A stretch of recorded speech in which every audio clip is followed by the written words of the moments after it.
Hi everyone, in front of me I've got Honor Magic6 Pro, and let me share with you how to turn off running apps on this device. So let's start with opening the recents. If you've got the 3 buttons navigation, simply tap on the button with a square icon or 3 bars icon. And if you've got the gestures, simply swipe your finger from the bottom to the center of your device, and after releasing you will see the recents.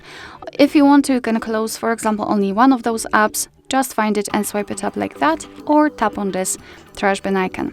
We can enter the recents again, and here we've got no recent apps. Sometimes you will see that your device will not close the latest app opened, but that's okay, simply turn it off manually. Alright, so that will be all. Thank you so much for watching. I hope that this video was helpful, and if it was, please hit the subscribe button and leave the thumbs up.